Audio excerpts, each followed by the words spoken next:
Hello friends, कैसे हैं आप। कंस्ट्रक्शन गुरु के 4th एपिसोड में मैं राकेश बलेचा आप लोगों का एक बार फिर से स्वागत करता हूं। एपिसोड को शुरू करने से पहले एक छोटी सी गुजारिश थी आप लोगों से। आप लोगों के व्यूज़ तो मुझे बहुत प्राप्त हो रहे हैं, आप लोगों का इसके रूप में मुझे आशीर्वाद भी मिल रहा है। बस अब आप लोगों के सब्सक्रिप्शंस के स्नेह की ज़रूरत है। तो जैसे ही आप वीडियो देखते हैं उसमें नीचे आप सब्सक्राइब पर जाकर के सब्सक्राइब कर दीजिए। बेल आइकॉन है, उस पर आप बेल आइकॉन पर भी सब टच कर दीजिए। तो जैसे ही मेरा कोई भी वीडियो तैयार होता है और मैं आपके सामने लेकर के आता हूं तो उसकी नोटिफिकेशन आपको सबसे पहले प्राप्त हो जाएगी। तो इसी आशा के साथ अब हम अपना नेक्स्ट एपिसोड स्टार्ट करते हैं। तो फ्रेंड्स, 3rd एपिसोड में हम लोगों ने बोरवेल पर चर्चा करी थी कि किस तरीके से हमें बोरवेल तैयार करना है, और उसी एपिसोड में मैंने आप लोगों से कहा था कि पानी की सही दिशा क्या होना चाहिए, उस पर मैं नेक्स्ट एपिसोड में आपसे बात करूंगा।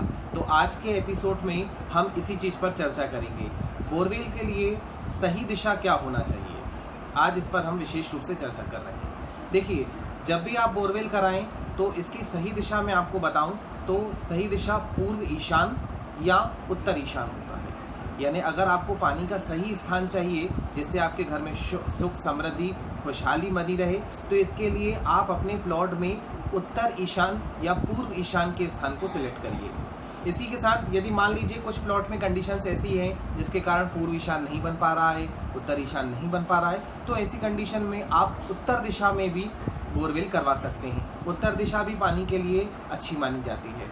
इसी के साथ मैं आपको सलाह देना चाहूँगा कि बोरवेल में जब भी आप बोरवेल कराएं तो ये बोरवेल जो है आपके जो मकान है, जो भी घर है जिसके फ्रंट में आ रही है, तो फ्रंट में नहीं आना चाहिए कभी भी। बोरवेल कभी भी मकान के फ्रंट में या मेन डोर के सामने नहीं आना चाहिए, क्योंकि अधिकांशतः वहाँ से लोगों का आना जाना लगा रहता है। जबकि हमें बोरवेल ऐसे स्थान पर करवाना चाहिए जहाँ से लोगों का ज़्यादा आना जाना ना हो।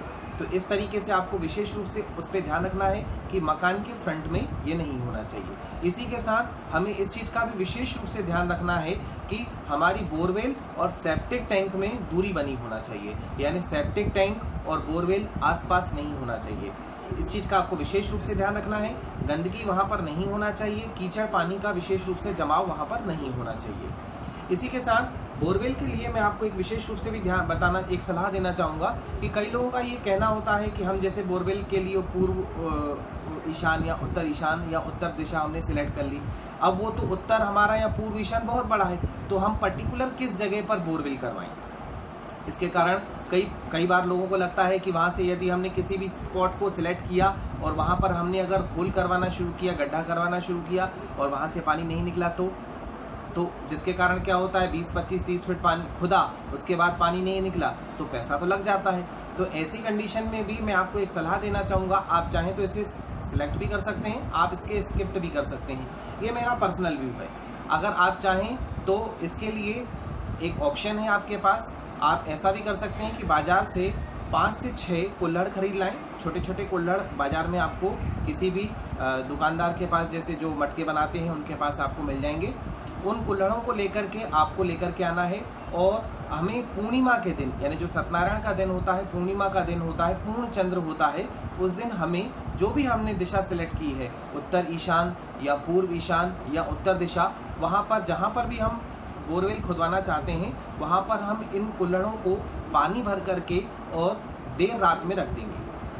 और इन्हें आपको दियों की सहायता से, मटके के ये जो अपने मिट्टी के छोटे छोटे दिए आते हैं उनकी सहायता से उन्हें ढक करके रख देना है। इसके बाद सुबह हमें सूर्य उदय होते समय ही तुरंत, यानी सबसे पहले जैसे ही सूर्य उदय होता है 5 से 6 बजे के आसपास, जैसे ही रोशनी होती है, तुरंत हमें जा करके उस स्पॉट पे जा करके देख लेना है कि कुल्हड़ों में क्या स्थिति है। यदि जिस कुल्हड़ में पानी फुल भरा हुआ है तो इसका मतलब ये है कि वहाँ पर आपको बोरवेल करवा लेना चाहिए, वहाँ पर डेफिनेट पानी आएगा।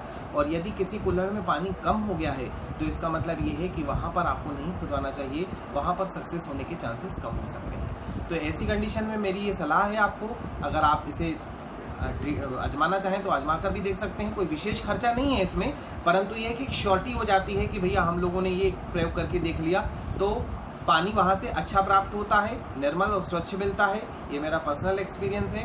तो आज हम लोगों ने चर्चा करी बोरवेल और बोरवेल के साथ पानी की दिशा के संबंध में। अब हम इसी क्रम में आगे बढ़ेंगे हमारे नेक्स्ट एपिसोड में। तब तक के लिए आप मुझे विदा दें। तब तक के लिए कंस्ट्रक्शन गुरु की तरफ से राकेश वलेचा की तरफ से धन्यवाद।